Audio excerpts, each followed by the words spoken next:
Hello, everyone, and welcome back. Last week we did my time at Portia tips, so this time we're going to do my time at Sandrock. And a lot of things are going to be the same, but there's also a lot of differences. So first off, you can see it's already 9:30 in the morning. I had a side quest on this morning. It's the second real day here. But you know what? That's kind of leads to another thing.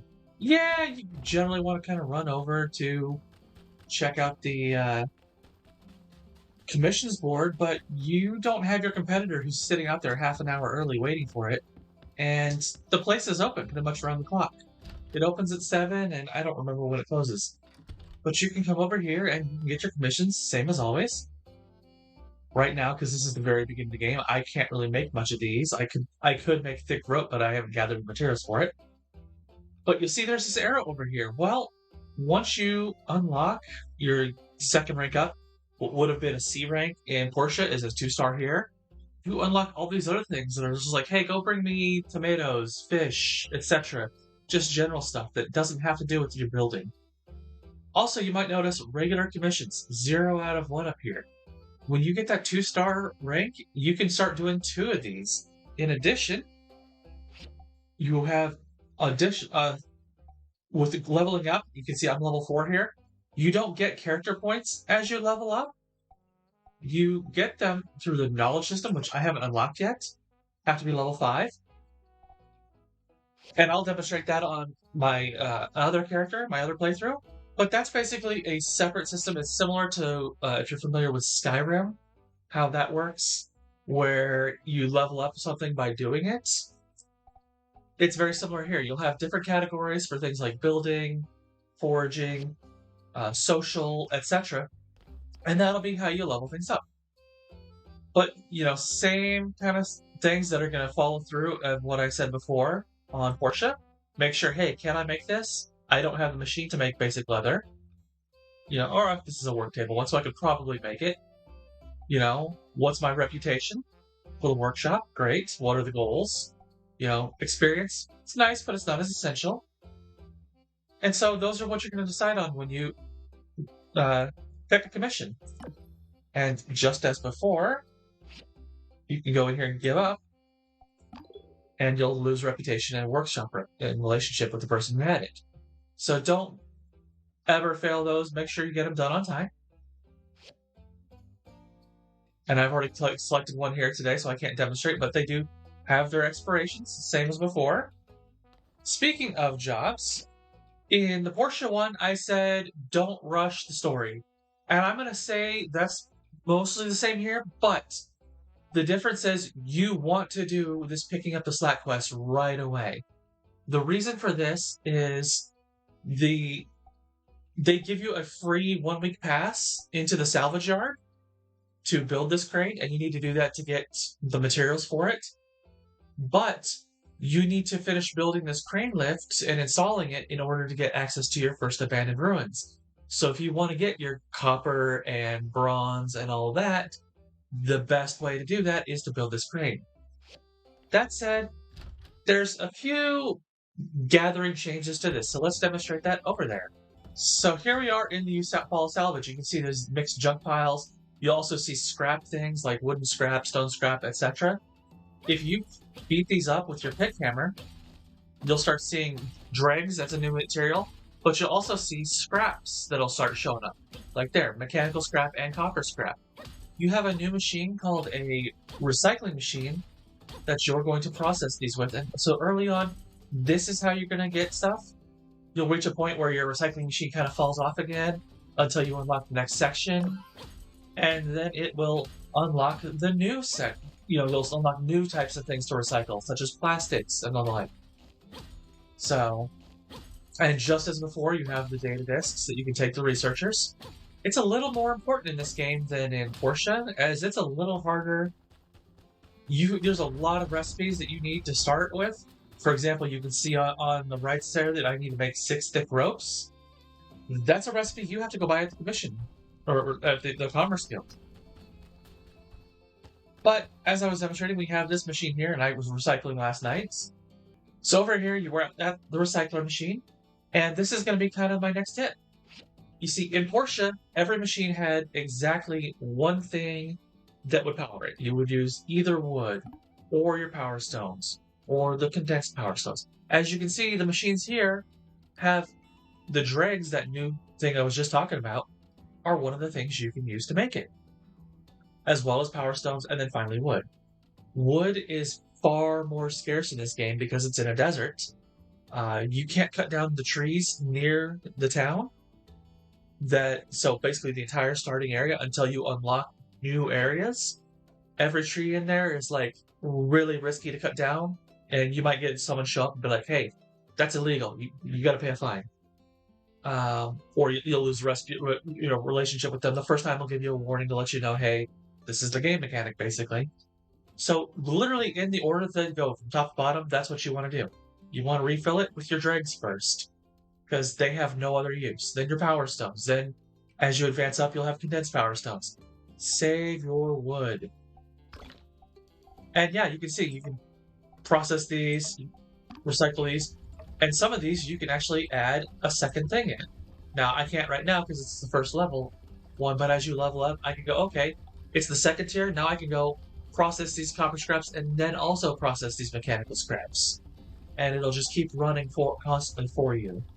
Which, again, as before, always have your stuff running. But, related to that, all your machines also now have a new system of water that they use. You have a water tank here. You can see it starts pretty low. You only start at about 10% of your tank. And I've been running it since overnight. So I'm down to 8%. You lose a little bit of your water per hour. Well, there's two ways to get water in this game. One of them is to buy it. You just have to buy it. There's a guy who sells it. And that's going to be your most common way you're going to do it. But you'll unlock machines that you can build that will collect the dew and so on. So your machines won't run if you don't have water. If this reaches 0, your machines will not run. You can see it. So got the duration here. So, there's a huge conservation, environmentalist streak going through this whole game. And as someone who lives in a desert, I can agree with that. It's like, hey, you don't waste your water. So absolutely, they're not going to like, for example, if I come over here and chop down one of these cacti, these count as trees. I can smack it as soon as I cut it down. Hi there, friend. Well, I couldn't help but notice you're doing something illegal. We are not allowed to cut down trees near the town. And this is going to happen to you. Well, you can say, hey, I didn't know. Oh, cutting And as this I will skip all this. Though, but don't you worry. That's all, builder. And he's telling you about the scrap. You can find scrap piles. I don't have any right now. They grow back every 2 days, but you'll have like some little scrap piles out here. I can probably find some out this way to demonstrate what they look like. Like this is one I can break down the wooden scrap that. But you also find loose ones closer to your workshop, but also like out here that you can just. This will probably be how you get your initial bits of wood, just like in Portia, you'd have little twigs hanging out, little bits and stuff. This is you can gather it, and it does little stages here. As you can see, I just hit the button once, and it's going through. And so that's how you'll get your stuff. And like if I cut down this tree out here, this is way out here. Well, I can't cut it because it's stronger than what I could. But way out here, I couldn't cut that down. But like this is considered a bush or something like that. I can cut this down. So there's ways to get wood, but it's a lot rarer to come by in this game, especially until you upgrade your bronze axe. At which point you'll be able to start cutting these like dead wood things you'll find all over, and that'll be your best source of wood. So absolutely don't do your wood. You can cut down like little cactuses or things. That'll get you a little bit of wood. And as we go into the encyclopedia, you shall have an ecology section here, and you can see they have bushes versus trees. There's only 4 types of trees, but everything else is bushes. So you got the sandflower. It didn't show the cactus there for some reason. Bushes are okay to cut down, trees are not. This counts as a tree. These count as trees. Those trees you see in the distance, those count as actual trees. Don't chop those down until after you get out. Like, your first area that you'll unlock is following along the train tracks across the bridge. Once you get past that area, you can cut down all the trees and whatever you want. So, just like in Portia, you can effectively steal from your rival. In this case, it's the character Mion. She's not like the total d-bag that Higgins is. In fact, she even tells you, "Hey, I've got this stuff. You can come take it once a day. I'll have extras that you can take." She encourages it, so she'll tell you about this. This here is your research guy. We won't talk to him today. Actually, we will. But yeah, you can go up here. It's already too late in the day for it. This here, if you come by earlier in the day, it'll say, Mion's jerky, and you can take a piece of jerky off of that. When he's in there, you can talk to him, you can turn in stuff. Unlike in Portia, you actually get to choose what recipe you want with your data disks from him. So that's also a big change. Another change you'll see is you'll occasionally see stuff like this, just clean it up. Yep. And sometimes it'll just be like dregs there. Sometimes it'll be food scraps or wood scrap. This looks like it'll probably be a food scrap thing. And so on. And some of it'll be absolutely useless. Torn jeans and the like. I haven't found any use for those in the game. But they're absolutely essential. Some of them, just pick it up. They're useful. Pick this up. While we're here. Oh, and speaking of that, let me demonstrate something else for you. Going into the inventory, which your keys have changed. This coloration here, you now see there's a quality system to this game. Green is outstanding. That's kind of your low quality. You'll have the ordinary stuff for most stuff, but what you'll make will probably all start at least outstanding. If I were to look at this is actually a blue quality, and there's a purple quality higher. And then you could also upgrade the machines at the things as soon as you get the diagrams for them. So you no longer have to go, okay, now I have to go build this new version of the furnace, this new Skyver or whatever. You can do them. And here is your rival. And just like most Pokemon games of late, she's a friendly rival. She's, absolutely here to help you out. You'll need her right away. She's not trying to screw you over like Higgins was. So, speaking of the conservation, since we were talking about that earlier, obviously the trees you can't cut down, but you have the other ways to get your wood. To get water, you're going to come out here where there's this water tower, and yeah, I'm sprinting. There is no longer a stamina meter or a endurance meter. You can hold down the key and just sprint for all day long. You can see I'm just alternating it. There's no meter, but we have a workshop over here. This is called Water World. And this is where you're going to come to buy water. And again, market price has returned. So watch that today. We need the water as much as we can. He'll come and give us some freebies later on too, but water is so essential. I don't care about the market price on this. But watch what happens when I buy all of these. Now, they start at 52 for 5. 5 water is roughly 5%, I believe, of the whole thing. So I'm going to buy 25 of these at 52 for 5. Now he says, oh, water's almost sold out. You can buy more, but the price will be higher. And now it jumped up to 207 for 5. And he's got 50 of those. And so you can keep doing that and buying them up. But it's going to increase and go up. There's water again. Conservation is a big deal. Now, we actually passed something I want to show a tip for you.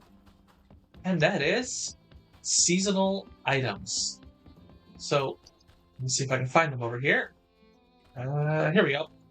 These desert mushrooms. If I gather them right now, because it is summer, you'll see that I will get dew and desert mushrooms. Dew is what I was talking about earlier. If you get 10 of those, you can convert them into water as well. So you'll get dew from gathering and all that. And you'll get a dew collector later on that you can build. So there are ways to get water. But you saw I just got the mushrooms. Wrong button. The desert mushrooms and the dew, which I have enough dew to make a water. So, one water, quick build. Boom. And then I just come put the water over here. Adjust, and you can slide, hey, I want to put all 26 that I just picked up, and you can see each water is worth 10 in the tank. And then we've got that. So now we have water. So every now and then you're going to want to go buy water. You're going to want to make some, etc., and your machines can run for as long as they need to. But everything, even your furnaces, as we'll demonstrate here, I'll refill it again. Do all those there, boom. Make some bricks. I need to make a bunch of those. And it will automatically highlight for you, hey, I need these for, you know, a quest. And then I'll have different icons for, hey, I need these for making something that's on the assembly station and so on. So it'll be like, okay, you need to make 6? Great. Automatically defaults to 6. Quick build. But now we can come over here and show that, yeah, even my furnace is using water. And so always, always, always care about your water. Now, I'm going to switch over to my other playthrough and demonstrate some higher level stuff, such as what happens in a different season when we get those mushrooms.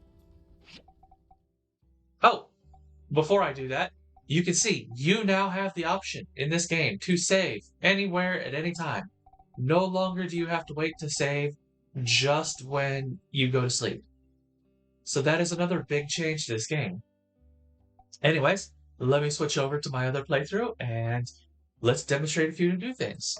Alright, so we're back on my other character, and I can't exactly demonstrate for you the way I wanted to, but the way we're going to show here is that there's actual seasonal differences. The game will tell you this, but turns out those desert mushrooms that I was harvesting, they don't grow in winter, which is the season I'm in currently. So let me pop over to the ecology section in the encyclopedia and talk about what I was talking about. So during summer, you can only get dew and desert mushroom from them. They don't grow, as you can see, they only grow in the humid season, so they don't grow in winter. But if you gather them in spring or autumn, you can get desert mushroom strains from them, which is essentially mushroom seeds. The farming is back. It actually is a little bit more complicated than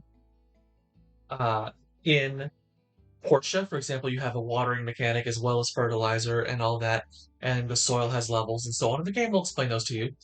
But this is what I really wanted to highlight is everything has seasonal things. There are things that, like the desert mushroom, you can get this 3 seasons out of the year, but when you get it in summer, when you first start, you'll only get the mushroom and the dew. When you get to your first autumn, you'll suddenly get the strains, and then it doesn't grow at all in the winter. At all. So I won't be able to find them here. I rested a few days to see, hey, will they grow back? Because everything seems to be a 2-day grow back period in this game, rather than the week in Portia. But nothing spawned. So there you go. That is the next tip is everything is seasonal. Now you'll have stuff like these that'll be there year round, but stuff that you just gather on the ground, it might have stuff that, yeah, you might gather it out of several seasons, but only certain seasons will it have certain things that drop.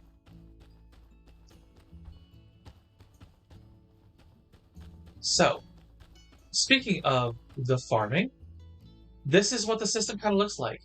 You will develop a new little planting system through here, which has a whole series of, okay, I need, grass to make these little squares, and then I need the seeds to plant, and each seed takes up a certain space. Like these ones are just a 1 square, these are 2 by 2, this one's a 3 by 3.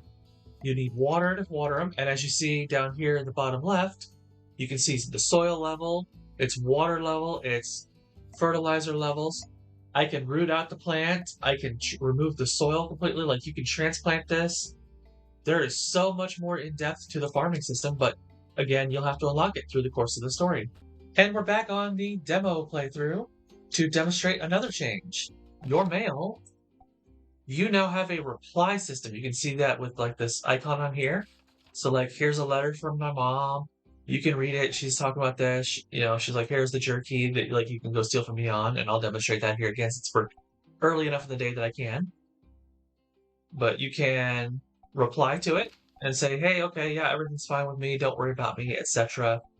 And these will change things. You'll have character like your old childhood friend. You can build a relationship with her through that, and she'll eventually come to town, obviously, because you build a relationship with her. Your mom is going to do stuff like this, so you can be like, hey, don't worry about me, everything's fine. You can see what your reply will be. So, you send your reply, sends that off in a couple days, she'll reply back, and so on. And then again, you can acquire everything. I got my backers stuff here, because again, I'm one of the backers and the jerky, which is your early stamina regeneration.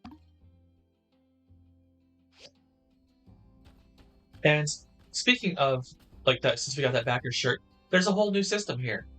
You hit the key to go to your character profile, and you can see you have the things here. So tops, I can do this, and I can go, okay, this will give me, I can compare. This is what I got right now, the 19 defense, stamina 15, change that. And I can do that here instead of having it be my inventory. What you wear is now separate from your inventory system, so you can't do it from an inventory. I can't just go, okay, click this on over here. And again, your character sheet now is separate from the knowledge system, which on this character I can't demonstrate, but I will switch back over to my personal playthrough to show you what those look like and see what are some good ones. But since we were talking about it earlier, let's go run up to Meow's workshop again and demonstrate the jerky that you get from her. They only restore 7 stamina, so they're not just like with Higgins and the bars that you can steal from his workshop. They're not super good past the early game, but stamina regeneration is really important in this game. Because unlike in Portia, you don't have a way to necessarily... Oh, nope, it's gone again because I stole it yesterday, I guess. You don't have a way to reduce what your stamina costs are from your pick hammer and your axe. However, one of the abilities you can pick up is the ability to gain stamina back. So it's like, hey, you get 2 stamina back, but everything in this costs 3 stamina to use, so it still nets out to a 1 instead of like with Portia where some things cost, like your first one's cost 2 and the next one up is your bronze is 3 and your iron is 4 and so on, what their costs.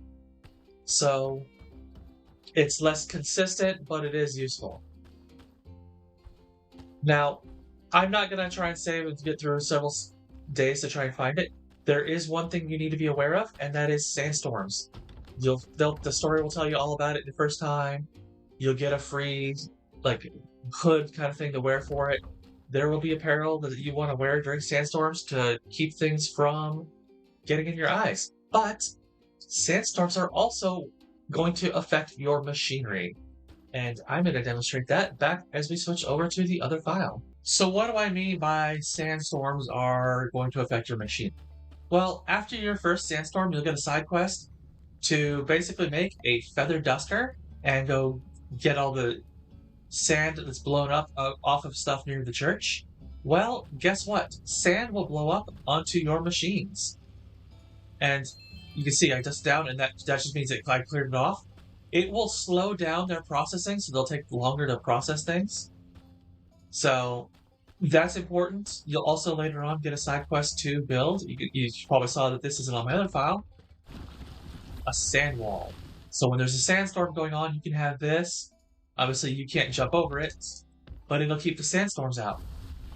So I like to lower it when it's gone, and yeah, so I can run over here and get that. So don't, keep the feather duster on you. It's not just for cleaning your machines, though.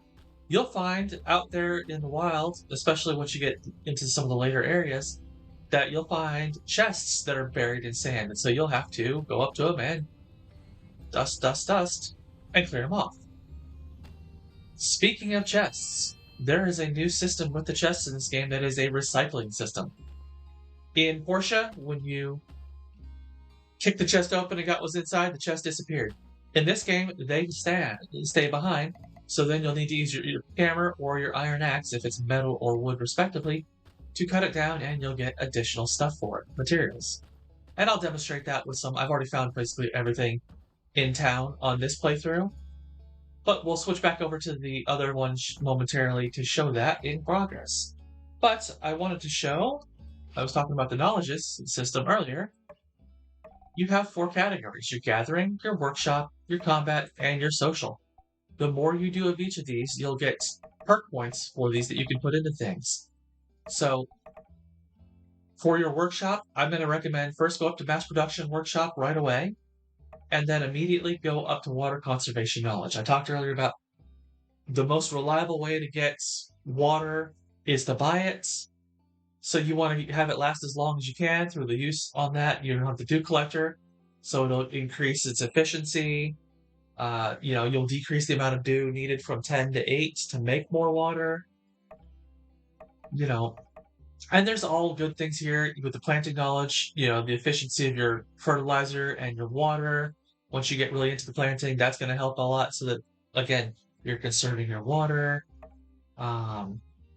You don't buy your chest slots anymore. I mean, you can a little bit, but you do them on an individual, each slot kind of thing instead of entire rows.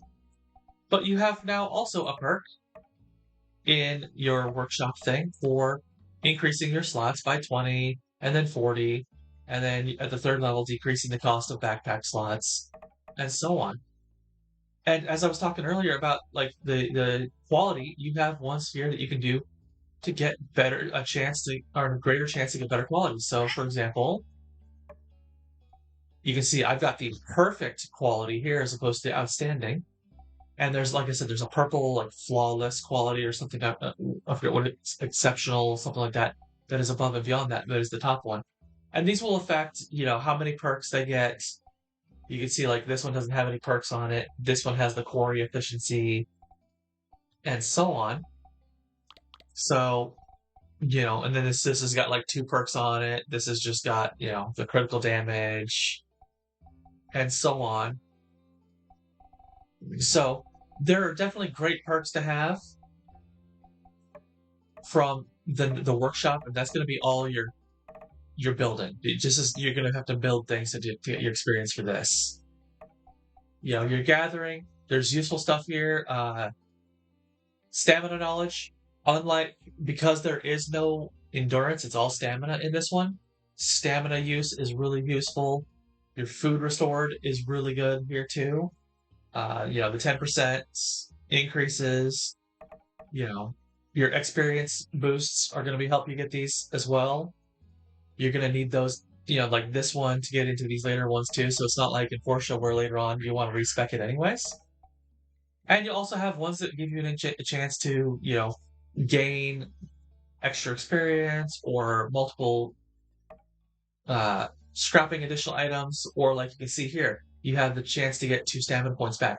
There's a lot of these things, like I was talking about earlier. Like, okay, I've used this for gathering, and there's one for getting cool stuff back when, here we go, with the pick hammer.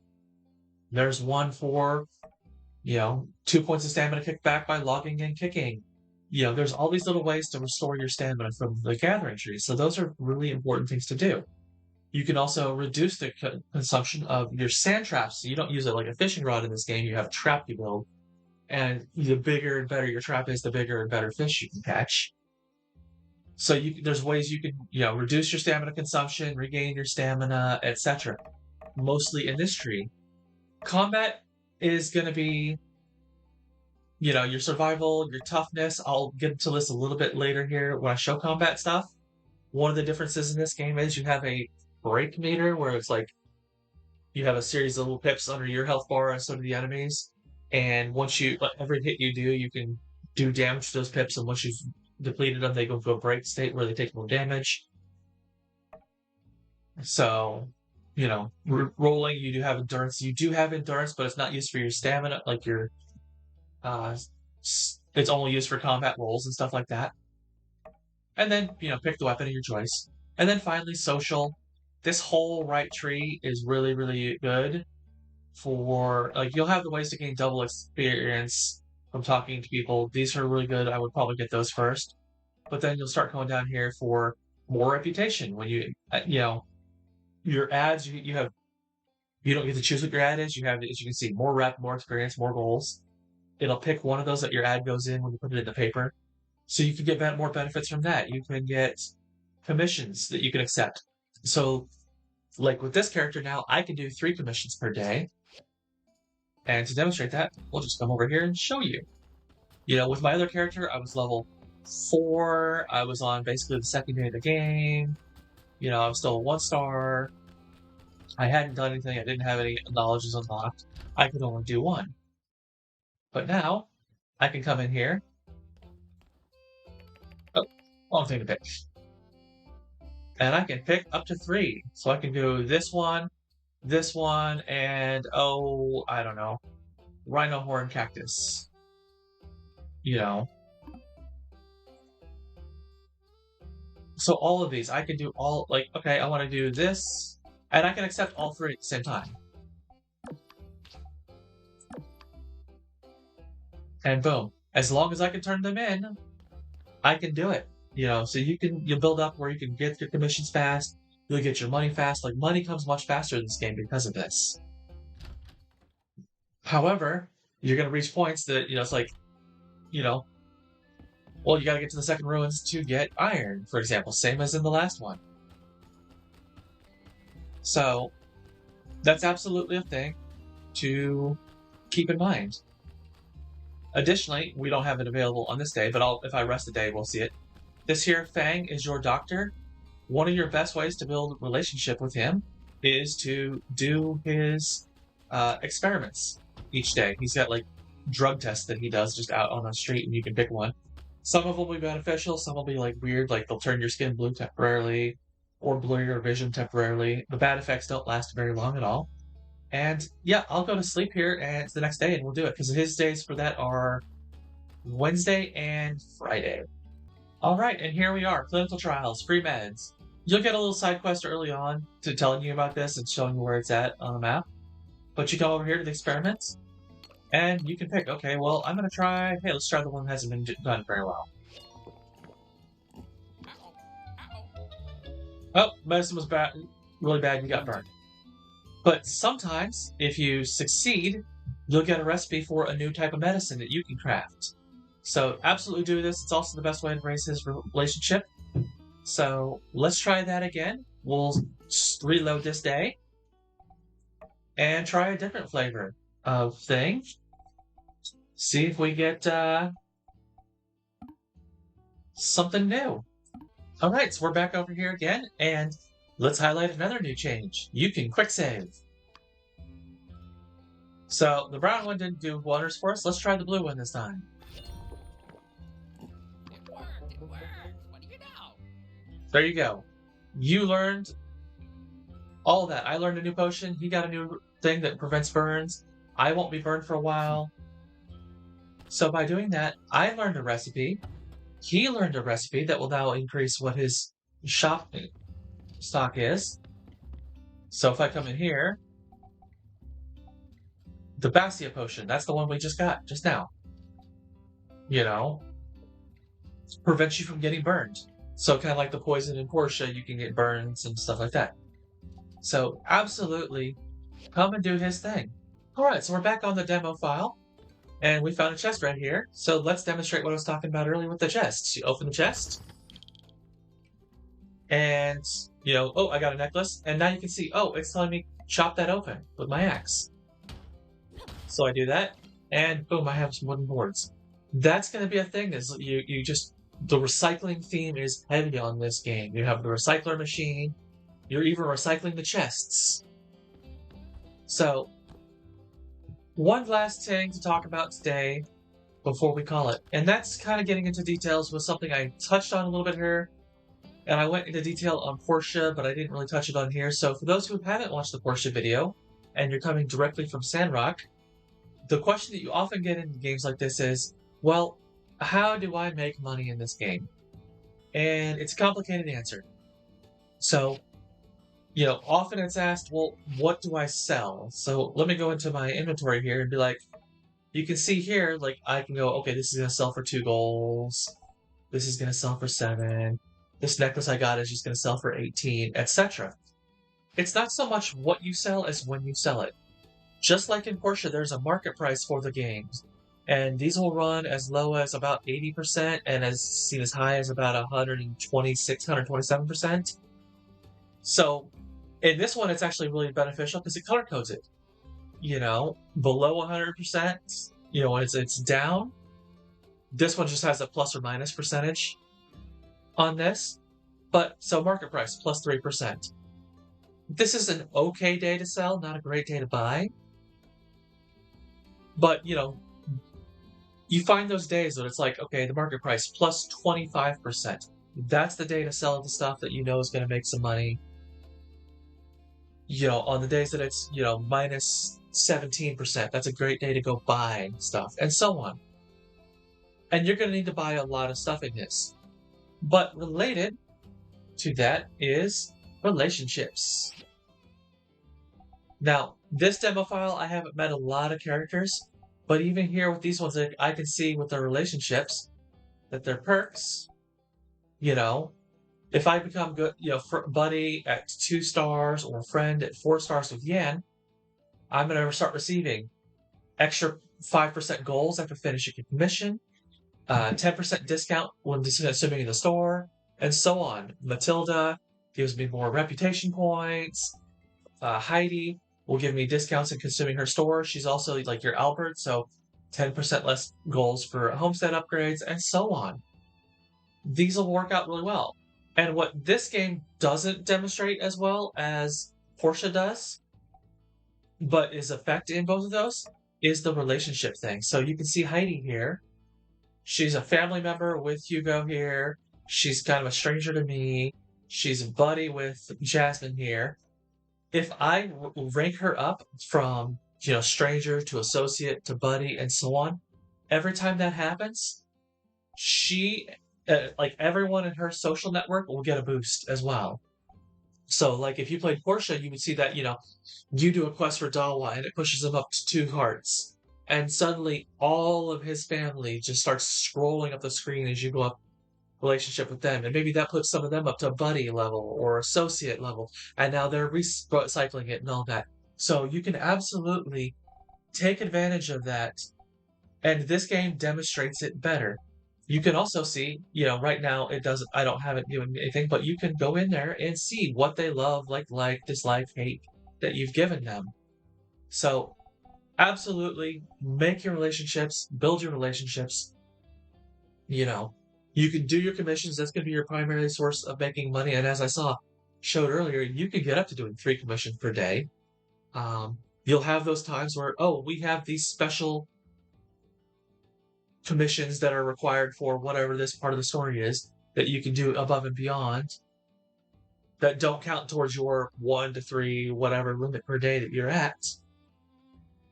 So if you, again, don't rush the story and you hoard everything, then you'll be able to go, okay, yeah, I'll go take those and turn that in, take that and turn it in, and take it, turn it in. And so, like, Heidi will be kind of your Albert in this game, where she's the one who's responsible for a lot of the construction stuff. She's the architect in town. So, and of course, you'll have your knowledges. You have the one where you get more rewards. And speaking of the commissions, there's actually a system in this game built in. It's not a perk or anything like that. If you pick a commission and turn it in on the same day, you will get a bigger reward. They'll actually say something like that will change their dialogue to, oh wow, that was really fast kind of thing. Let's see if I can demonstrate that with what we've got over here. And if not, we'll switch over to my file. I think one of these was a leather, so if I can craft some a weapon, then we can go over there and go do the killing. If not, you know what? Let's do a thick rope. I think I have the materials for that. You can track that. Oh, I need plant fiber. I need a lot of plant fiber. We'll switch over to the other file, I think, to demonstrate. All right, and we're back, and here's a good one. And another thing that's already shown here that's changed. This will tell me, hey, I need 5 metal hinges for this. I already own 17. Great, so let's accept that. We'll go turn it in. And he'll give this special thing. So where is he at? He's up this way. And so before I turn it in, we'll take a look at what it says that it's worth, and then we'll take a look at what he actually gives me. Because as you can see, I do not have those bonuses from Yan. I am still kind of an acquaintance with him. I'm not a buddy. I'm not getting any of his perks. So here's Jensen over here. If I turn this in, it says 853 on goals, 538 experience, 54 workshop reputation. If I turn him in, again, 853, 591, 54. Thank you. You see 895, 56, 715. Because I turned it in on the same day that I picked it up, I got those boosts. So it's not quite a 10% boost, but it's not bad. And just like in Portia, think vertically.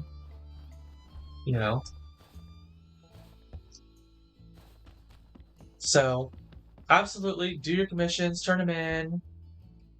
But because I didn't have to go hunt those down, which also demonstrates a new change. In Portia, you had to have the items physically on you. Same as with building something over here, you had to have them physically on you, and you had to highlight it and put it in there. Let's say I wanted to build, I don't know, a furnace here. With Portia, I would have to come over here and have the bearings in my inventory on my bar and hit them here. But I don't have them physically on me. I can just, okay, there's the bearings. There's the bricks. Those are all in my chests. And boom. Speaking of chests, same as with Portia, absolutely gonna want to have your storage naming system. You'll have different ways to rename it. You can do it over here, like this is clothes. But you'll see that you can go, okay, here, this sec. Unfortunately, this one doesn't seem yet to alphabetize them like with Portia. But unlike with Portia, you can see you start with the mini storage, and then you get your wooden storage, and so on. As you upgrade, you see the mini storage only has these 3 rows. You can do the upgrade thing. So let me demonstrate. By crafting a wooden storage. See, there's the mini storage. So we'll make your wooden storage.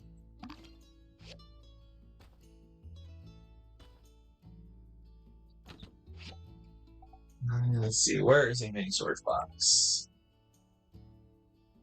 Oh, was that 4?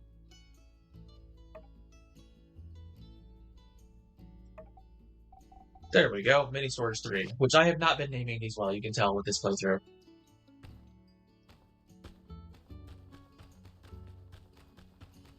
Here we go, these brown ones are mini storage. I go in my inventory and put that there and hold it over there. I can now replace it. All of the stuff that was in there before is now there. But in this case, I got the mini storage box back. You didn't get that back in Portia. So we'll demonstrate that again. I will rename one of these. You can also paint them and change that. So we'll call this junk. Go build another wooden storage.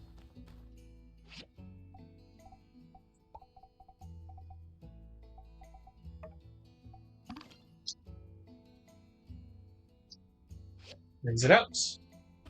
And go over to the one that was named junk. Replace it. It's still named junk, and it still has all the same inventory in it. Another thing that the game will kind of tell you, but it doesn't tell you until you start doing it. Let me spend some energy here. Is, if you sit down, you will slowly regain energy, your stamina. So watch my stamina bar go from 421 to 422 to 423 here in a couple seconds. It's about 3 seconds per point at default. Now, the game will say more comfortable things will regenerate it faster, but I haven't figured out how to determine what makes something more comfortable. So, for example, I've got, some nicer furniture inside my house here, including the rustic armchair and the rustic lounging chair. So let's sit there. And it's still kind of about the same pace, maybe slightly faster with this than the chair that was out there. But yeah, you can regenerate stamina that way. So you don't have to rely entirely on food. You're going to want to definitely get food. You're going to definitely want to get, use the food from the diner for that kind of stuff. Which leads me to my final point before we leave for the day. Unlike in Portia, going to bed late doesn't cost you stamina. What it costs you is buffs. So you come out here, if you go to bed before midnight and there's a perk that'll push it back to 1 a.m., you'll get these well-rested buffs. So like this one, you get 10% more experience for that one day. Here's a chance to gain extra points of experience towards a knowledge point for that day. And so on. These are buffs that these two I just picked up from going to bed before midnight the day before. And like I said, there's a knowledge skill under, see if I can remember where it's at, if it's social or workshop, where you'll get the ability to go to bed a little later. I think it's 1 a.m. Let's see where we can find it.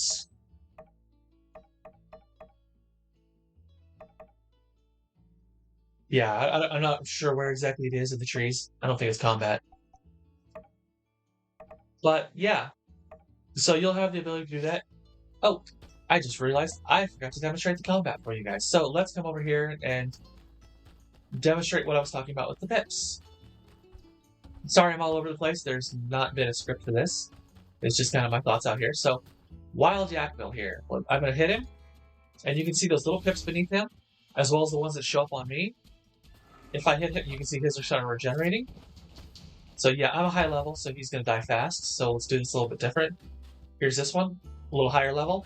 I hit him, I hit him, I hit him, and there's the break. And now he takes huge damage. And you can be broken too. The game's going to try to teach you that. It's a tutorial that are very early on. You'll have, I think his name is Penn, will show up. And he'll kind of challenge you, like train it as your combat training kind of thing, and then he'll teach you all that. It's your tutorial in combat. But also, one last thing I guess I could talk about, since I just got the sandworm, is the way that the fishing in this game works differently. I kind of touched on this earlier, but not only does it change in that you're not doing a fishing rod, but you actually have multiple types of bait, and each type of bait will attract a different type of fish. So you have to have your sand trap here, and you can see these guys are swimming around. And I can try to catch one of them, but I'm not going to get them because they're moving. Oh, I did catch that one. But, you can see I've got scorpsters, I've got sandworms, sandberries, all of these things here that I can go, okay, let's toss that in. So I can pick, okay, let's toss that out. And it'll attract a certain type of fish. And now I can highlight him and catch him. But like say if I throw a scorpster, I might get a different kind of fish to show up. Or I might not get any fish to show up. Sometimes you have to throw multiple things of bait. So the fishing mini game in this is very different, but you'll get side quests of, oh hey, I need, go get me X amount of sandfish, go get me this throughout it. So absolutely get used to the game. And, because you'll have people like, oh, I want you to do this today. And it's just like the same repeatable, like a Radiant quest in other games, where it's just say, hey, I'll pay you to, the guy over here, the rancher, has like oregano that's growing, and he wants you to pick 5 of them because he thinks they're weeds, or the guy who runs the saloon will want you to sandfish and bring him, I think it's like 3 or 5 sandfish, or what other, other types of fish, and so on. So those are kind of your basics. Don't skimp on any of your tools, and that's going to including your guns.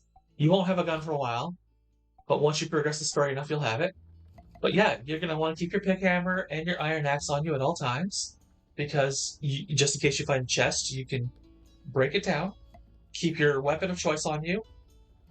The sword and shield I like because you could press, for PC right now it's Q. There's no console yet, but you can see I can go into the defensive posture like that, and so they've all got slight differences in what the weapon style is. Your feather duster, because you might find, a treasure chest buried in some sand, and you have to unbury it like that. Your gun to shoot things, because you'll see, like chests that are hanging from balloons, or you'll have like, oh, there's this what little opening, and you got to shoot the button back there to cause the door to open, and so on. Yeah, your sand trap, you might not need it as often, but it's good to have it on you for those times. And yeah, that just about does it. There is no right or wrong way to build your character for the knowledges, because again, they're all over the place. You do start in summer.